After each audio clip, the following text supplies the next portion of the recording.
Hi guys, thanks for tuning in. Today we're going to have a look at the DC Collectibles Icon Series Harley Quinn. I don't read a lot of comics, so I'm not familiar with all of her incarnations, but I do believe this is her classic costume, and she looks really nice. The packaging is a pretty standard DC Collectibles style box with the window in the front. I do like how they've used subtle graphic cues to tie the packaging into the character. You can see up the top as well. And turning around to the side, you've got the name of the character on printed there, and on the back shows you what other figures comes in the series. On the inside you can see the accessories, the optional hands and gun is held in by a separate lid, which keeps everything in place during transit.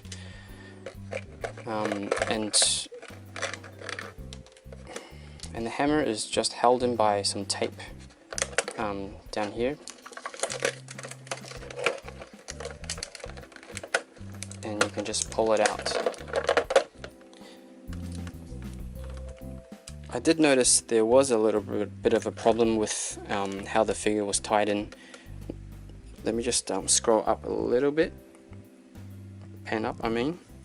You can see that there's a plastic tie that holds the figure in place, but I don't know if you can see, it seems to have been rubbing against the torso of Harley, so it's leaving like a really bad blemish there, unfortunately. Okay, so in terms of accessories, Harley comes with a nice little pistol. It's like a cork firing pistol. It's very cute, very well detailed with black wash, very well painted. And then she gets her massive hammer, wooden hammer.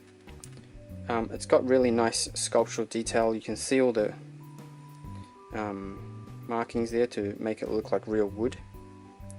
And again, it's got nice black wash to bring out the detail. Same with the handle area.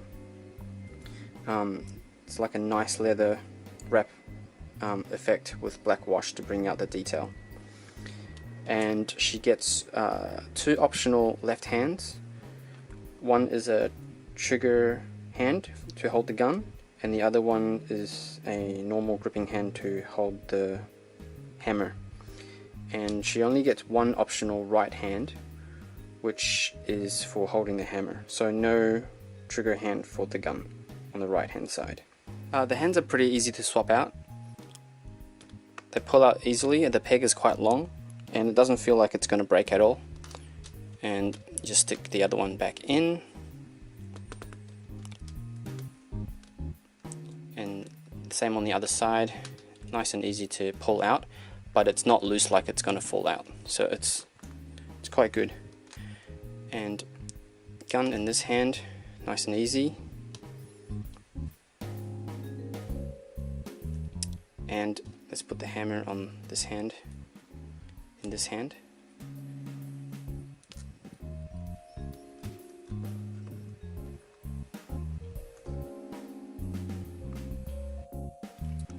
There's a nice sculpt detail here where the fabric folds.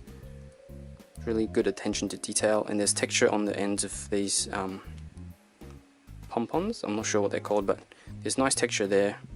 Same on the wrist. There's also, you can see where the fabric is stretching across her chest, which is really cool. Again, fabric creases in her pants, so it's not just like a full smooth body. They've actually paid attention to where the fabric would crease up on an actual person wearing tights, so that's really good to see. There's like a seam down the middle, which is actually sculpted in, so it looks like unless other figures have the same kind of seam running down the middle, this might be a standalone sculpt just for Harley. Her body's finished in this matte finish, which is nice in a way, but if you do scratch the figure, like here, it'll show up very distinctly, which is not great. This is the way it came out of the packaging, so nothing much I can do about that. And this is the spot I was telling you about. So that's where the plastic strip was holding her in the packaging, and it looks like it's been rubbing up and down, causing a bit of a blemish on her abdomen, which is a shame. With Articulation, she has a ball jointed head. Pretty nice upward range and good downwards range, and obviously all the way around. Pin and hinge shoulder joints can go all the way around, of course, and these things are actually made from soft plastic, so it doesn't hinder the articulation at all. They just kind of move out of the way. Bicep swivel, double jointed elbows, which is really good. She can pretty much touch her own shoulder, so that's really awesome. This, I think, ball jointed upper torso diaphragm joint there, so good range of motion there. And then she's got an ab crunch, which can go this far forward and this far back. Okay, and oh yeah, forgot about the wrist. So the wrist is on a pin and hinge, so it can also turn in like this, and obviously rotate all the way around. Hips is on a ball joint, and it can go that far forward, so 90 degrees forward, and not too far back. The only thing you have to watch out for is if you do if you do lift up the leg too much, it'll start scratching, and then you'll end up with like the glossiness there. So just be careful with the parts rubbing on each other. Double jointed knees, again, very, very good range.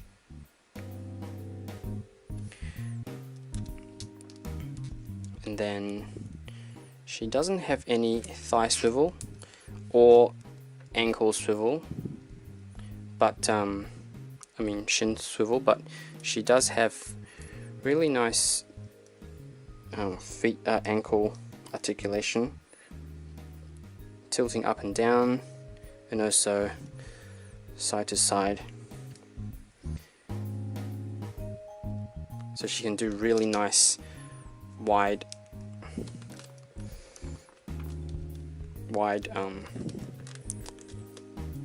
stances. If I can get her to balance. Yep. And both of her feet are still flat on the floor. Here she is compared to the SH Figure Arts Harley Quinn. So this is the only other Harley Quinn figure I've got. In terms of size, they actually scale very well. I have noticed that the SH Figure Arts scale really well with the DC Icons series figures, which is really good because then you can kind of interchange and mix and match. So very different styling, also very different price point.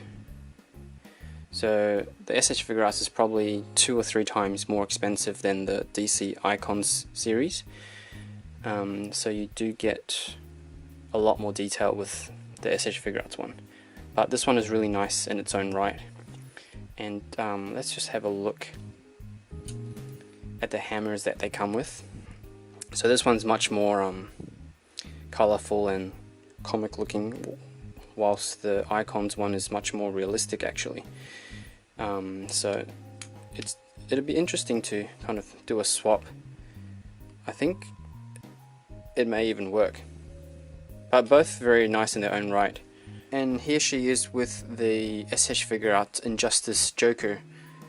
I actually think these two figures work quite well together in both design and scale.